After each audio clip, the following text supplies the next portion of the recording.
Au nom du Père et du Fils et du Saint-Esprit. Amen. La paix de Jésus soit dans votre maison, sa paix et sa joie. Alléluia.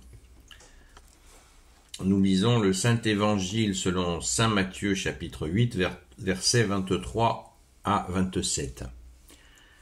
Que ta parole, ô Jésus, entre dans mon esprit, que ma bouche proclame ta parole et que mon cœur l'accueille. Amen. Jésus apaise la tempête. Jésus monta dans la barque et ses disciples le suivirent, mais la mer devint de plus en plus agitée, si bien que des vagues passaient par-dessus la barque et lui dormait. Il s'approche donc et le réveille en lui disant « Seigneur, sauve-nous, nous sommes perdus. » Mais lui leur dit « Comme vous êtes peureux, gens de peu de foi. » Jésus se lève alors, il rappelle à l'ordre les vents et la mer, et c'est le grand calme. Les gens en étaient tout étonnés, ils disaient « Mais que peut-il bien être? Même les vents et la mer lui obéissent. » Amen. Merci Jésus. Eh bien, nous en avons parlé il n'y a pas longtemps. Eh bien, c'est très bien que ça nous soit remis en parole du jour, car il y a tant à dire sur le sujet. Cette fameuse tempête de nos vies que Jésus apaise. Je rappelle le contexte. La mer a une signification. La mer a une signification pour le peuple hébreu. On retrouve la même signification avec Jésus qui marche sur l'eau. Pourquoi Jésus marche sur l'eau? Pourquoi Jésus apaise la tempête? Parce que les flots représentent le tumulte de la vie, et particulièrement les Hébreux croyaient que les démons préparaient leurs mauvais coups sous l'eau, puisqu'ils n'avaient aucun moyen de savoir ce qui s'y passait. Donc ils en avaient une crainte très importante. Donc Jésus est là et il apaise cette mer qui symbolise le tumulte de la vie. N'oublions pas que les apôtres, cette séquence, on est au début du chapitre, on est au début de saint Matthieu, donc là, faut toujours garder à l'esprit que Jésus fait des miracles qui vont crescendo. Il a commencé très doucement, pourtant c'était déjà costaud, et ça avait aussi une valeur symbolique très importante. Le premier miracle de Jésus, c'est la transformation de l'eau en vin. Là, c'est pareil. On dit, c'est super, Jésus, il a offert du vin à des gens à un mariage, c'est gentil. Non, c'est pas ça, en fait. Pas du tout. Pareil, il y a une portée symbolique qu'il faut comprendre. Alors, quand on dit symbolique, on pense à quelque chose de pas terrible.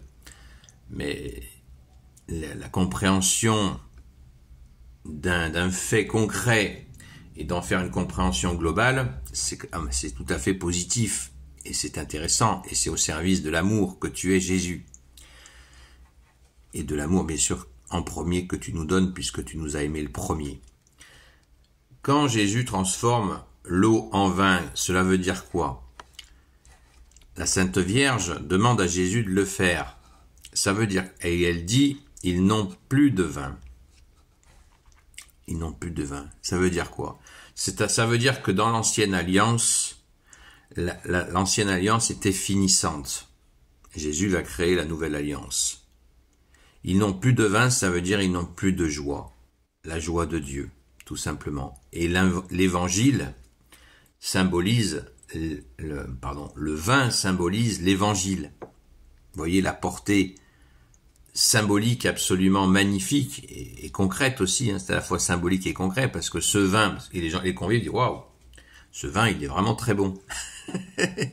On appelle le vin, on dit aussi que le vin c'est l'allégresse, comme disait mon papa, paix à son âme, merci Jésus de l'avoir pris auprès de toi. Le vin c'est l'allégresse. Et Jésus a redonné la joie par quoi? Par l'évangile, qui est la bonne nouvelle de Jésus. Vous voyez? alors que l'Ancienne Alliance était en train de se perdre dans des histoires de pouvoir, de règlement infini, avec un orgueil, c'est pas moi qui le dis, c'est le Père lui-même, ton Père Jésus, notre Père, qui dit, ce peuple, même du bout des lèvres, et son cœur est loin de moi. Donc Jésus va réchauffer tous les cœurs avec l'évangile. Donc l'eau transformée en vin, c'est ça le sens. Et bien de la même manière, il y a un sens, plutôt que parler de symbolique, parce que l'aspect symbolique est kidnappé par la franc-maçonnerie, voilà, c'est pas un secret. Eux font des secrets, mais Jésus n'en fait pas. Jésus a dit que tout ce qui serait caché serait révélé. Donc nous on joue pas à ça parce qu'on veut pas jouer avec les ténèbres. Nous sommes les enfants de Dieu, pas les enfants des ténèbres. Et du coup, la portée symbolique de ce moment où Jésus va stopper la tempête et le tumulte de la mer, les vagues, il va tout arrêter, eh bien, c'est lui qui dans nos vies, bien au-delà de nos très chers apôtres qui sont là, bien au-delà de leur expérience, cela nous touche infiniment, merci Jésus.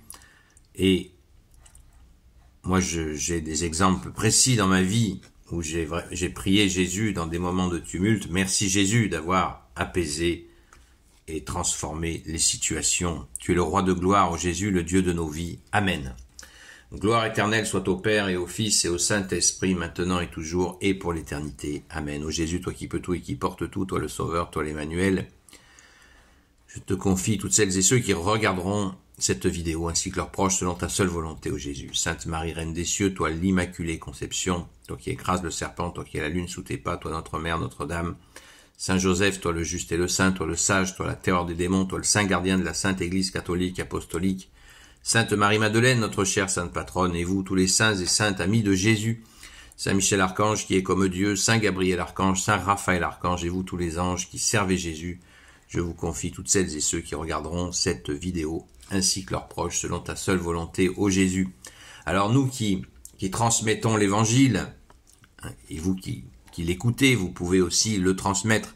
Eh bien, nous transmettons la joie. C'est pour ça qu'en début de vidéo, je vous dis la paix de Jésus et sa joie soit dans votre maison. Je me permets de rajouter ça, puisque vous savez que nous sommes tous censés annoncer cet évangile de joie que tu nous as donné, Jésus, quand nous allons à la Sainte Messe, puisqu'à la fin de messe, la dernière partie de la Sainte Messe, ça s'appelle l'envoi. C'est-à-dire que Jésus nous envoie dans le monde pour annoncer la bonne nouvelle de l'évangile selon Jésus, le Christ Jésus. Amen. Merci Jésus. Je le dis encore, d'être le roi de gloire. Merci Jésus d'être le roi de gloire, le Dieu de nos vies. Amen. À très vite, à ce soir, 20h, sur TikTok, à la grâce de Jésus, sur la chaîne Seul Jésus Sauve. Gloire à toi, ô Jésus.